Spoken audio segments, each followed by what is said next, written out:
Imagine this. A woman who once circled the sacred fire with her husband, promising love and protection forever, ends up dying inside that very house, the sindor on her forehead wiped away not by fate but by the hands that once vowed to protect her. Why? What kind of greed, what kind of darkness turns a husband into a monster? This is the haunting story of Aanchal Kharbanda, a young woman whose life turned into a living nightmare inside one of Kanpur's wealthiest homes. It was the night of November 19th, 2021. The time was around 10:30 p.m. when the calm air of Ashok Nagar suddenly filled with chaos. Neighbors peeked out of their balconies as loud voices echoed near the lavish home of Aanchal Kharbanda, a well-known spice trader and a distributor of the famous MDH Masala company. But tonight the aroma of spices was replaced by the stench of fear and something sinister.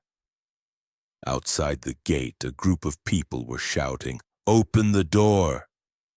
We're Aanchal's family. Open it now or we'll call the police."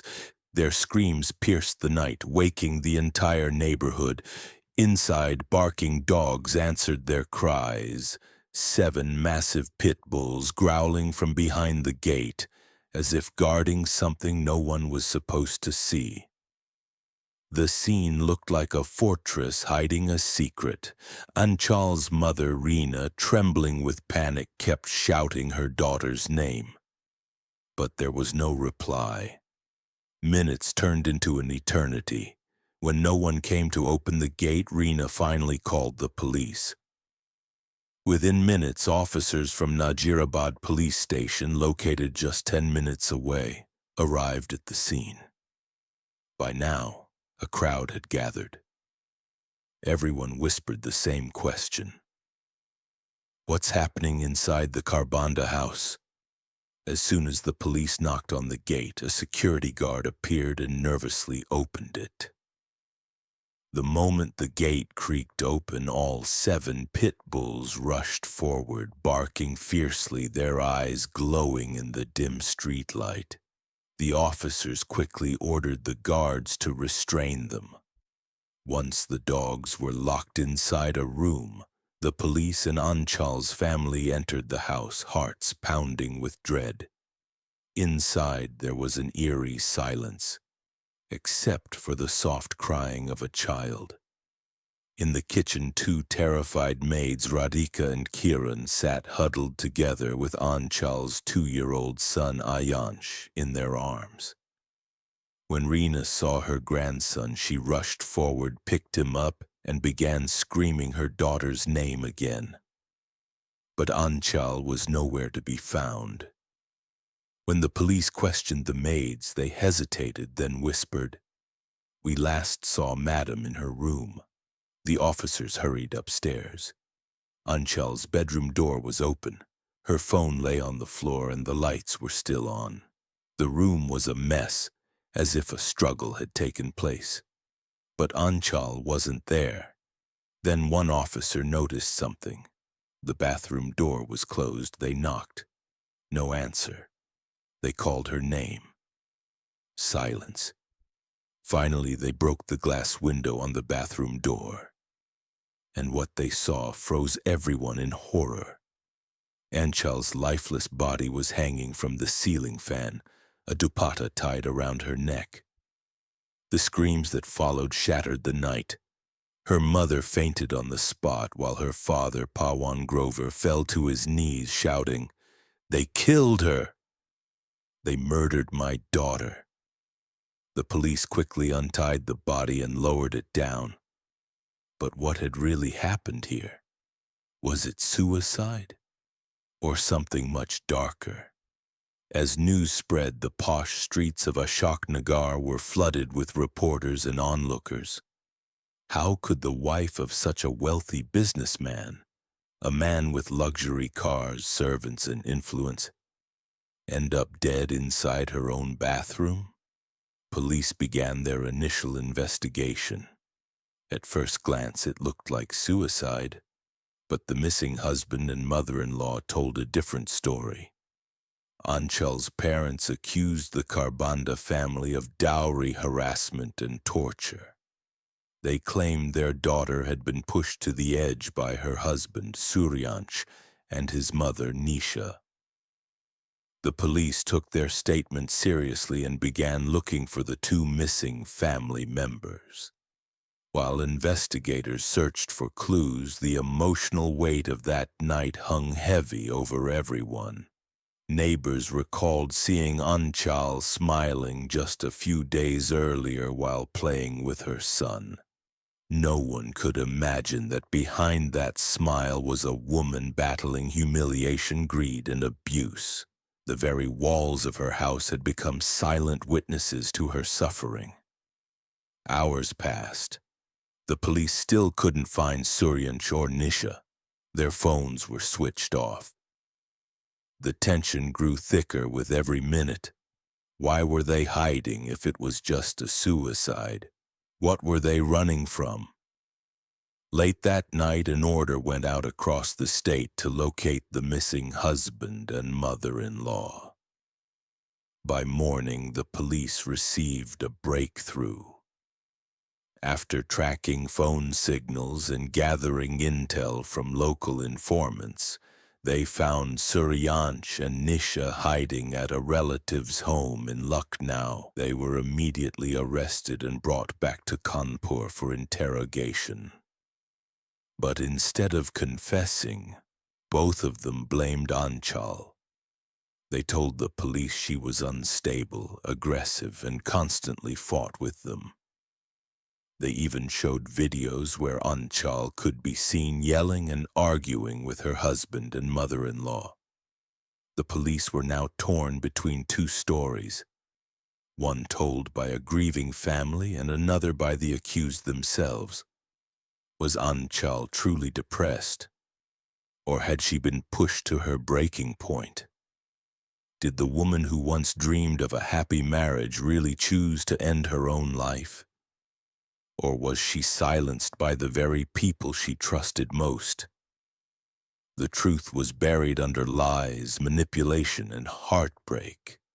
And what came next would shake even the most experienced investigators to their core.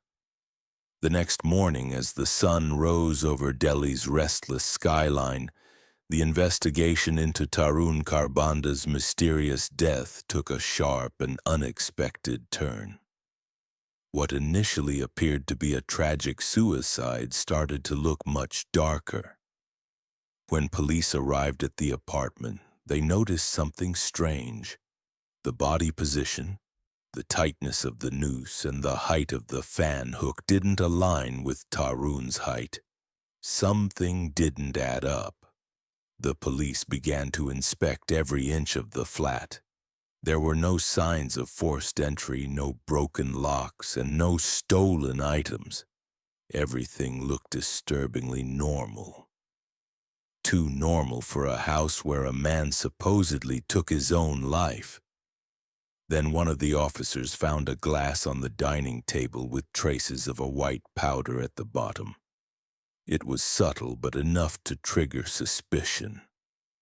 A forensic team was called immediately and samples were sent for testing. While the lab reports were pending, the police began interviewing Aanchal, who appeared visibly shaken but strangely detached. Her statements were inconsistent.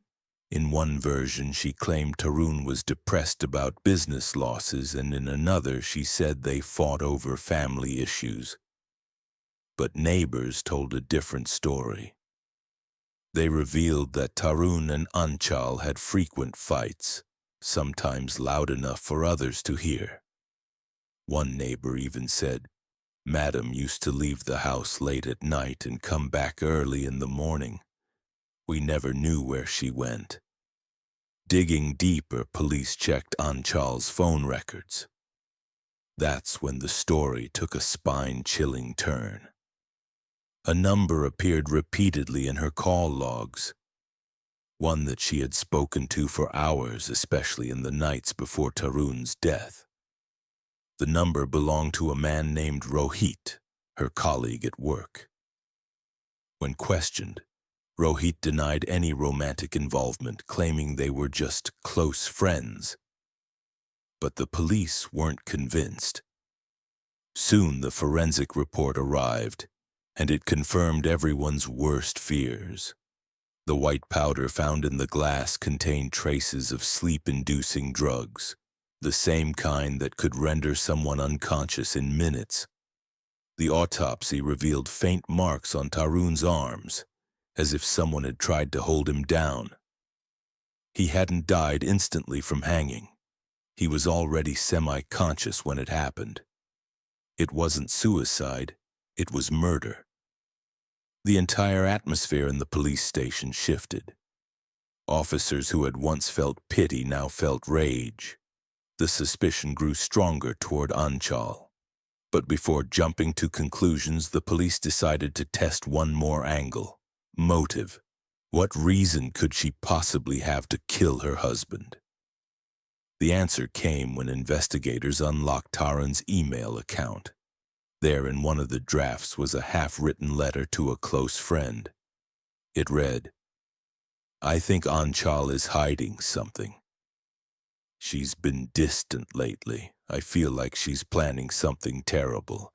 If anything happens to me, please don't believe it was suicide."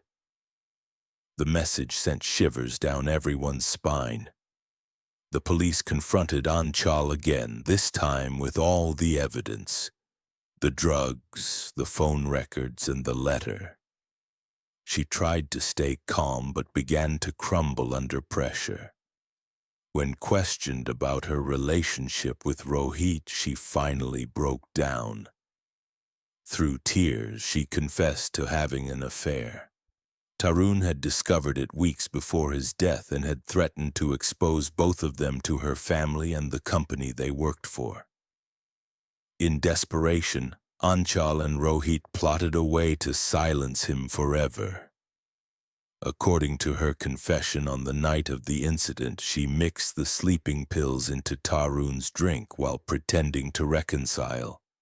Once he passed out, she called Rohit to come over. Together, they tied the rope to the ceiling fan and staged the scene as a suicide. The calmness and precision with which she narrated the act sent chills down the investigators' spines. But one question still haunted the officers. Why? Why would a woman go to such extremes against her own husband? Aanchal's reply was cold and emotionless. "Because he wouldn't let me live my life my way." Her words echoed through the interrogation room, leaving a silence that felt heavier than any scream. It wasn't just a confession. It was a glimpse into a twisted mind where love had turned into hatred and freedom had turned into obsession. As police arrested Aanchal and Rohit for Tarun's murder, the media exploded with the story. Headlines across the country screamed of betrayal, greed, and lust. People who once saw Aanchal as a devoted wife were now calling her a heartless murderer. But amidst all this, one question remained unanswered. Was Rohit truly the mastermind? Or did Aanchal manipulate him just like she had manipulated everyone else? The deeper the police looked, the more they realized that the real game had only just begun. One thing becomes clear. In this tangled web of lies, the truth is darker than anyone ever imagined. But what will happen when the final piece of the puzzle falls into place? Was this murder a crime of passion? Or part of something even more sinister? As the courtroom filled with reporters, camera flashes, and murmurs of disbelief, the trial of Aanchal Kharbanda and Rohit became one of the most sensational cases the city had ever seen.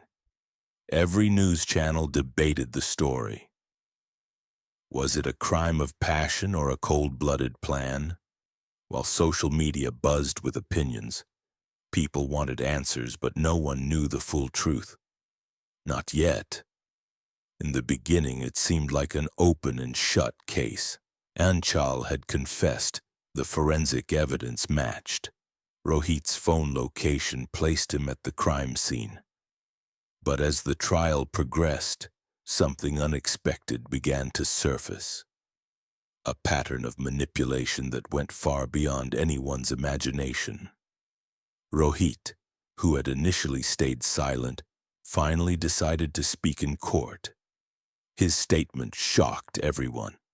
He claimed that Aanchal had been using him from the very beginning. According to Rohit, she told him stories about how Tarun was abusive, controlling, and even violent. She convinced him that helping her was the only way to save her life. "I didn't know the truth," Rohit said, trembling. "She told me Tarun was dangerous. I thought I was protecting her." The court listened carefully. The defense tried to portray Rohit as a gullible man, emotionally trapped by a manipulative woman. But when the prosecutor played call recordings between Aanchal and Rohit, the reality became undeniable. In one of those recordings, Aanchal's voice was calm and confident as she said, "Once he's gone, everything will be fine. We'll finally be free." Her tone wasn't of fear. It was of control. The jury could almost feel the chill in her words. Aanchal wasn't a victim, she was the mastermind. But even then, there were layers yet to be revealed. During the final weeks of investigation, police decided to revisit the apartment for one last evidence check. What they found changed everything. Hidden inside the drawer of a dressing table was a small, unused memory card. When the forensic team examined it, they discovered deleted photos and videos, evidence Aanchal had recorded secretly. One of the videos, time-stamped 2 weeks before Tarun's death, showed Aanchal and Rohit arguing. In the video, Rohit appeared nervous, saying, "I can't do this, Aanchal. This isn't right." To which she replied coldly, "You've already done enough to ruin him. Now you can't back out." The revelation painted a horrifying picture. Aanchal had orchestrated everything. She had emotionally trapped Rohit, drugged Tarun, and planned every second of that fatal night. Rohit was not innocent, but he was merely a pawn in her game of deceit. When this evidence was presented in court, Aanchal's confidence finally cracked. Her face went pale, her eyes widened, and for the first time she had no words. The silence that followed was deafening. The judge looked straight at her and said, "You didn't just kill your husband, Mrs. Kharbanda. You killed trust, love, and humanity." The verdict was clear: life imprisonment for both Aanchal and Rohit. But the punishment didn't end there. The psychological weight of guilt began to crush Rohit inside prison walls. Within months, he was found unconscious in his cell after an apparent overdose. He left behind a note that read, "She made me believe love meant murder. I'll never forgive myself." Meanwhile, Aanchal remained eerily calm behind bars. When journalists interviewed her later, she still refused to show remorse. "I didn't do anything wrong," she said. "I just chose myself." Her words echoed like poison, proof that even after losing everything, her heart remained untouched by guilt. Tarun's family, devastated yet determined, continued to fight for justice beyond the verdict. They worked with NGOs to create awareness about emotional manipulation and psychological abuse in marriages. For them, Tarun's story was no longer just a tragedy. It became a warning to others trapped in toxic relationships, but perhaps the darkest twist came years later when investigators uncovered an old psychiatric report filed under Aanchal's maiden name. It revealed that she had once been diagnosed with narcissistic personality disorder and had a history of obsessive behavior with a previous boyfriend. Tarun never knew. He had married her believing love could heal, but love in this case became his greatest mistake.